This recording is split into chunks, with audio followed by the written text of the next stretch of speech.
ನಮಸ್ಕಾರ. ವಶಿಷ್ಠ ಉದಂತ ಸುದ್ದಿವಾಹಿನಿಗೆ ಸ್ವಾಗತ. ಇಂದಿನ ಪಂಚಾಂಗ: ಪುಷ್ಯಮಾಸ, ಕೃಷ್ಣ ಪಕ್ಷ, ಅಮಾವಾಸ್ಯೆ ತಿಥಿ, ಉತ್ತರಾಷಾಢ ನಕ್ಷತ್ರ, ಭಾನುವಾರ. ಈ ದಿನ ಎಲ್ಲರಿಗೂ ಶುಭವಾಗಲಿ. ಇಂದಿನ ಮುಖ್ಯಾಂಶಗಳು: ಬಳ್ಳಾರಿ ಕೇಸ್ ಸಿಬಿಐಗೆ ಏಕೆ? ನಿಮ್ಮ ಕಾಲದಲ್ಲಿ ಎಷ್ಟು ಕೇಸ್ ಕೊಟ್ಟಿದ್ದೀರಿ? ಬಿಜೆಪಿಗೆ ಸಿಎಂ ಸಿದ್ದರಾಮಯ್ಯ ಕಟು ಪ್ರಶ್ನೆ. ಡಿಸಿಸಿ ಬ್ಯಾಂಕ್ ಕಣದಲ್ಲಿ ರವಿ ಬೋಜೇಗೌಡರ ದ್ವಿಜಯ, ರೆಬೆಲ್ ನಿರಂಜನ್ಗೆ ನಿರಾಸೆ.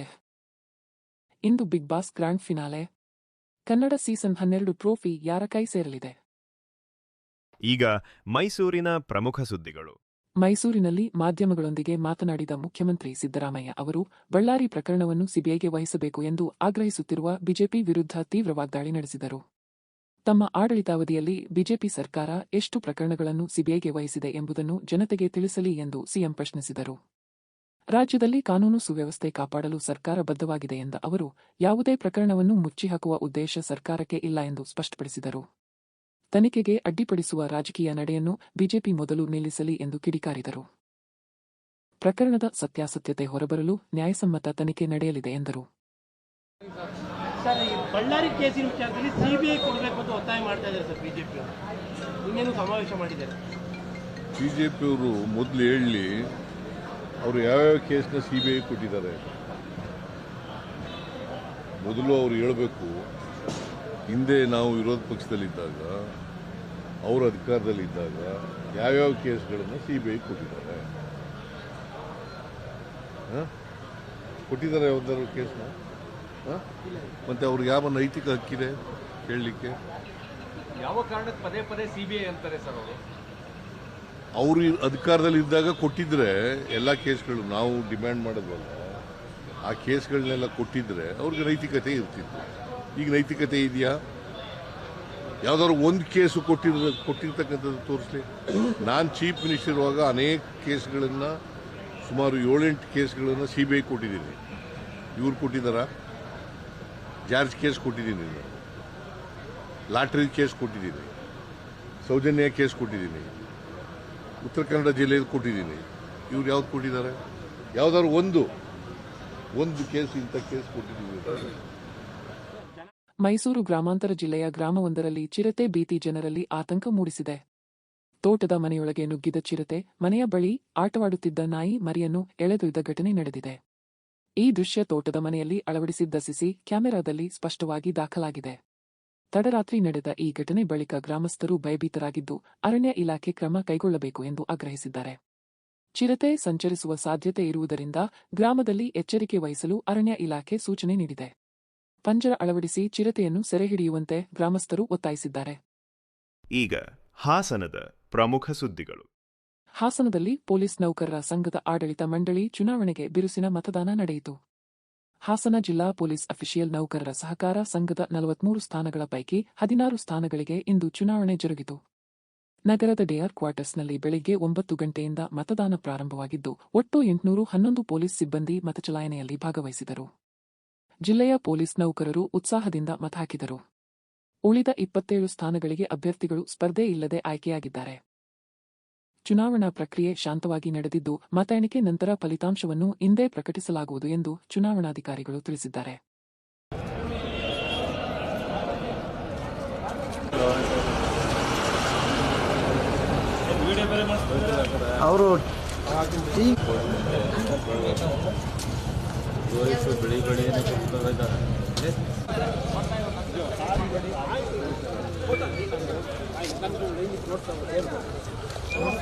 ನೀನು ಬೇಕಾದ್ರೆ ನನ್ನ ಜೊತೆಲಿ ಇರು, ನಾನು ಅವ್ರಿಗೆ ಹೇಳ್ತೀನಿ, ವಾಸಿಮ್ ಅವ್ರಿಗೆ ಹೇಳ್ತೀನಿ. ಇಲ್ಲ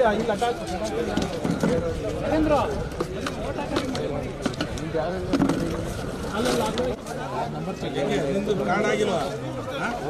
ಫೋಟೋ ಕೊಡು. ಅಲ್ಲಿಗಾರ ಹೊಡಿಬೇಕಾಯ್ತು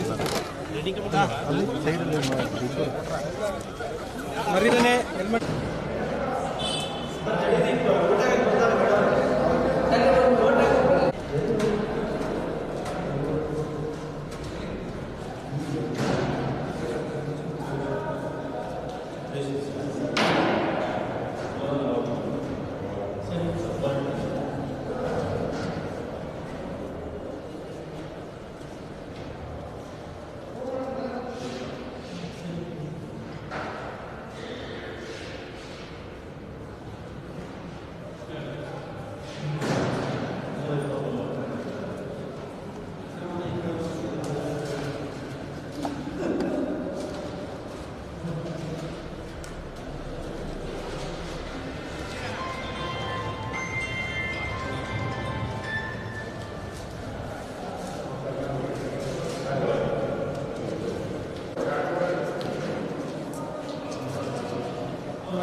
ಹಾಸನ ನಗರದ ಶಂಕರ ಮಠ ರಸ್ತೆಯಲ್ಲಿ ಎರಡೂ ಬದಿಗಳಲ್ಲೂ ವಾಹನಗಳನ್ನು ಅಕ್ರಮವಾಗಿ ನಿಲ್ಲಿಸಿದ್ದರಿಂದ ಭಾರೀ ಟ್ರಾಫಿಕ್ ಜಾಮ್ ಉಂಟಾಯಿತು. ಮುಖ್ಯ ರಸ್ತೆಯಲ್ಲಿ ಸಂಚಾರ ಸಂಪೂರ್ಣವಾಗಿ ಅಸ್ತವ್ಯಸ್ತಗೊಂಡು ವಾಹನ ಸವಾರರು ಮತ್ತು ಸಾರ್ವಜನಿಕರು ತೀವ್ರ ತೊಂದರೆ ಅನುಭವಿಸಿದರು.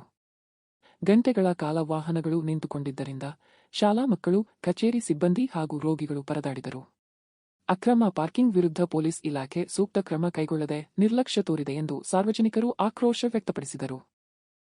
ಸಂಚಾರ ನಿಯಂತ್ರಣಕ್ಕೆ ಪೊಲೀಸರು ತಕ್ಷಣ ಕ್ರಮ ವಹಿಸಬೇಕು ಹಾಗೂ ಅಕ್ರಮವಾಗಿ ನಿಲ್ಲಿಸಿದ ವಾಹನಗಳ ವಿರುದ್ಧ ಕಠಿಣ ಕ್ರಮ ಜರುಗಿಸಬೇಕು ಎಂದು ನಾಗರಿಕರು ಒತ್ತಾಯಿಸಿದ್ದಾರೆ.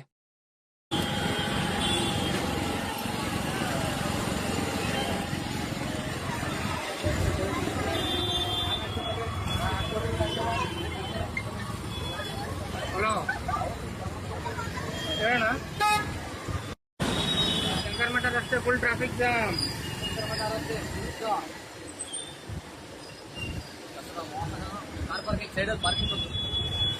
ನೀನು ಎಷ್ಟೇ ಪಾರ್ಕಿಂಗ್ ಕೊಟ್ರು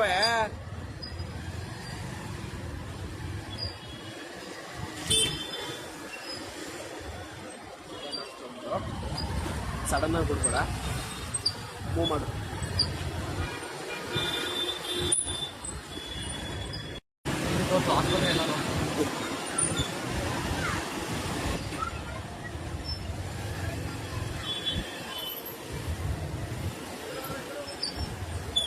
ಈಗ ಚಿಕ್ಕಮಗಳೂರಿನ ಪ್ರಮುಖ ಸುದ್ದಿಗಳು.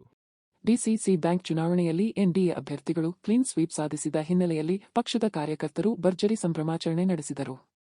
ಫಲಿತಾಂಶ ಪ್ರಕಟವಾಗುತ್ತಿದ್ದಂತೆಯೇ ಕಾರ್ಯಕರ್ತರು ಪಟಾಕಿ ಸಿಡಿಸಿ ಸಿಹಿ ಹಂಚಿ ಜಯಘೋಷಣೆ ಕೂಗಿದರು. ಪ್ರಮುಖ ವೃತ್ತಗಳು ಹಾಗೂ ಪಕ್ಷದ ಕಚೇರಿಗಳ ಬಳಿ ಸಂಭ್ರಮದ ವಾತಾವರಣ ನಿರ್ಮಾಣವಾಗಿತ್ತು. ಕಾರ್ಯಕರ್ತರು ಬ್ಯಾನರ್ಗಳು ಮತ್ತು ಧ್ವಜಗಳೊಂದಿಗೆ ರಸ್ತೆಗಳಲ್ಲಿ ಸಂಚರಿಸಿ ಗೆಲುವನ್ನು ಆಚರಿಸಿದರು. ನಾಯಕರು ಕಾರ್ಯಕರ್ತರಿಗೆ ಅಭಿನಂದನೆ ಸಲ್ಲಿಸಿ ಈ ಜಯ ಜನರ ನಂಬಿಕೆ ಹಾಗೂ ಸಂಘಟಿತ ಶ್ರಮದ ಫಲ ಎಂದು ಹೇಳಿದರು. ಸಂಭ್ರಮಾಚರಣೆಯಿಂದ ನಗರದಲ್ಲಿ ಉತ್ಸವದಂತ ವಾತಾವರಣ ಕಂಡುಬಂತು.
ಭಾರೀ ಕುತೂಹಲ ಕೆರಳಿಸಿದ್ದ ಚಿಕ್ಕಮಗಳೂರು ಡಿಸಿಸಿ ಬ್ಯಾಂಕ್ ಚುನಾವಣೆಯಲ್ಲಿ ಬಿಜೆಪಿ ನಾಯಕ ಸಿಟಿ ರವಿ ಹಾಗೂ ಎಸ್ಎಲ್ ಭೋಜೇಗೌಡರು ಭರ್ಜರಿ ಜಯ ಸಾಧಿಸಿದ್ದಾರೆ.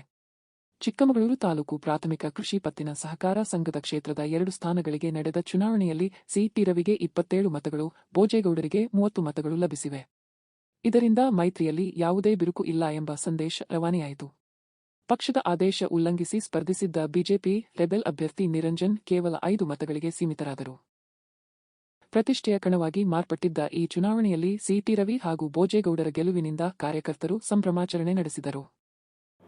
ಡಿಸಿ ಬ್ಯಾಂಕಿನ ಸಹಕಾರ ಕ್ಷೇತ್ರದಲ್ಲಿರ್ತಕ್ಕಂಥ ಸಹಕಾರ ಸಂಘದ ಪ್ರತಿನಿಧಿಗಳು ಎನ್ಡಿಎ ಮೈತ್ರಿಕೂಟವನ್ನು ಬೆಂಬಲಿಸಿದ್ದಾರೆ. ಅವರಿಗೆ ನಾನು ಅಭಿನಂದನೆಗಳನ್ನು ಸಲ್ಲಿಸ್ತೀನಿ, ಧನ್ಯವಾದಗಳನ್ನು ಸಲ್ಲಿಸಲಿಕ್ಕೆ ಬಯಸ್ತೇನೆ.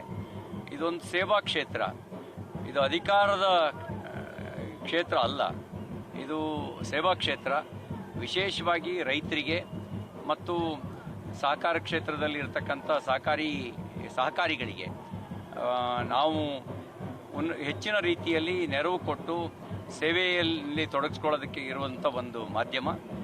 ಅದರಂತೆ ನಾವು ಯಾವ ನಂಬಿಕೆ ಇಟ್ಕೊಂಡು ನಮಗೆ ಮತ ಚಲಾಯಿಸಿದ್ದಾರೆ. ಈ ಚಿಕ್ಕಮಗಳೂರು ತಾಲೂಕಿನಲ್ಲಿ ಬೋಜೇಗೌಡರಿಗೆ, ನನಗೆ, ಹಾಗೆ TAPCMSನಲ್ಲಿ ಹೊಸೂರು ದಿನೇಶ್ ಅವರಿಗೆ, ಹಾಗೆ ಅಲ್ಲಿ ಬಂತದು ಕೊಪ್ಪ ಫ್ಯಾಕ್ಟ್ನಲ್ಲಿ ಅದ್ದಡ ಸತೀಶ್ ಅವರಿಗೆ, ಹಾಗೆ ಡೈರಿ ಅದರಲ್ಲಿ ಅವಿರೋಧವಾಗಿ ಸೋನಾಲ್ ಅವರು ಆಯ್ಕೆಯಾಗಿದ್ದಾರೆ. ಬೆಳ್ಳಿ ಪ್ರಕಾಶ್ ಅವರು ಮತ್ತು ಬಸವರಾಜಪ್ಪನವರು ಕಡೂರು ತಾಲೂಕಿನಲ್ಲಿ ಅವಿರೋಧವಾಗಿ ಆಯ್ಕೆಯಾಗಿದ್ದಾರೆ. ತರೀಕೆರೆ ತಾಲೂಕಿನಲ್ಲಿ ಸುರೇಶ್ ಅವರು ಮತ್ತು ಆನಂದಪ್ಪನವರು ಅವಿರೋಧವಾಗಿ ಆಯ್ಕೆಯಾಗಿದ್ದಾರೆ. ಅದೇ ರೀತಿ ದಿನೇಶ್ ಹೆಗಡೆ ಅವರು ಶೃಂಗೇರಿಯಿಂದ ಅವಿರೋಧ ಆಯ್ಕೆಯಾಗಿದ್ದಾರೆ. ಶಿವಣ್ಣ ಅವರು ಮೂಡಿಗೆರೆಯಿಂದ ಅವಿರೋಧವಾಗಿ ಆಯ್ಕೆಯಾಗಿದ್ದಾರೆ. ಇನ್ನು ಜೈಪಾಲ್ ಅವರು ಎನ್ಆರ್ಪುರದಿಂದ ಅವಿರೋಧವಾಗಿ ಆಯ್ಕೆಯಾಗಿದ್ದಾರೆ. 13ಕ್ಕೆ 13 ಕ್ಷೇತ್ರಗಳನ್ನು ಗೆದ್ದುಕೊಂಡಿದೆ ಅಂಥೇಳಿ ಭಾವಿಸ್ಬೋದು. ನಾನು ಎಲ್ಲ ಮತದಾರರಿಗೆ ಮತ್ತು ನಮಗೆ ಶುಭ ಹಾರೈಸಿದಂಥ ಹಿತೈಷಿಗಳಿಗೆ, ಬೆಂಬಲಿಸಿದಂಥ ಎಲ್ಲ ಎರಡೂ ಪಕ್ಷಗಳ ಕಾರ್ಯಕರ್ತರಿಗೆ ಮತ್ತು ಮುಖಂಡರಿಗೆ ಕೃತಜ್ಞತೆಗಳನ್ನು, ಧನ್ಯವಾದಗಳನ್ನು ಸಲ್ಲಿಸ್ತೀನಿ. ಈಗ ರಾಜ್ಯ ಮತ್ತು ರಾಷ್ಟ್ರೀಯ ಸುದ್ದಿಗಳು. ಬಳ್ಳಾರಿಯಲ್ಲಿ ನಡೆದ ಶೂಟ್ಔಟ್ ಘಟನೆಯ ಕುರಿತಾಗಿ ಮಾಜಿ ಮುಖ್ಯಮಂತ್ರಿ ಬಸವರಾಜ ಬೊಮ್ಮಾಯಿ ಕಾಂಗ್ರೆಸ್ ವಿರುದ್ಧ ತೀವ್ರ ಆರೋಪ ಮಾಡಿದರು. ಬಳ್ಳಾರಿಯಲ್ಲಿ ನಡೆದ ಬಿಜೆಪಿ ಸಮಾವೇಶದಲ್ಲಿ ಮಾತನಾಡಿದ ಅವರು, ಹುಲಿ ಜನಾರ್ದನ ರೆಡ್ಡಿ ಮತ್ತೆ ಬಳ್ಳಾರಿ ಗಡಿಯೊಳಗೆ ಕಾಲಿಟ್ಟಿರುವುದನ್ನು ಕಾಂಗ್ರೆಸ್ ತಡೆದುಕೊಳ್ಳಲು ಸಾಧ್ಯವಾಗುತ್ತಿಲ್ಲ ಎಂದು ಹೇಳಿದರು. ಅದಕ್ಕಾಗಿಯೇ ಇಂತಹ ಗಲಾಟೆ ಹಾಗೂ ಘಟನೆಗಳು ನಡೆಯುತ್ತಿವೆ ಎಂದು ಆರೋಪಿಸಿದರು. ರಾಜ್ಯದಲ್ಲಿ ಕಾನೂನು ಸುವ್ಯವಸ್ಥೆ ಸಂಪೂರ್ಣವಾಗಿ ಹದಗೆಟ್ಟಿದ್ದು, ಕಾಂಗ್ರೆಸ್ ಸರ್ಕಾರ ರಾಜಕೀಯ ದ್ವೇಷದಿಂದ ನಡೆಯುತ್ತಿದೆ ಎಂದು ಬೊಮ್ಮಾಯಿ ಟೀಕಿಸಿದರು. ಬಳ್ಳಾರಿಯಲ್ಲಿ ನಡೆಯುತ್ತಿರುವ ಘಟನೆಗಳ ಬಗ್ಗೆ ಸಮಗ್ರ ತನಿಖೆ ನಡೆಸಬೇಕು ಹಾಗೂ ಸತ್ಯವನ್ನು ಜನರ ಮುಂದೆ ತರುವಂತೆ ಅವರು ಸರ್ಕಾರವನ್ನು ಆಗ್ರಹಿಸಿದರು. ಬಳ್ಳಾರಿಯಲ್ಲಿ ಈ ಘಟನೆ ಆಗೋದಕ್ಕೆ ಏನು ಕಾರಣ? ಘಟನೆ ಆಗೋದಕ್ಕೆ ಇಷ್ಟೇ ಕಾರಣ, ಎರಡು ಕಾರಣ. ಒಂದು, ಜನಾರ್ದನ್ ರೆಡ್ಡಿ ಇವತ್ತು ಹಲವಾರು ದಿನಗಳಿಂದ ಬಳ್ಳಾರಿಗೆ ಬರಕ್ಕೆ ಸಾಧ್ಯ ಆಗಿರಲಿಲ್ಲ.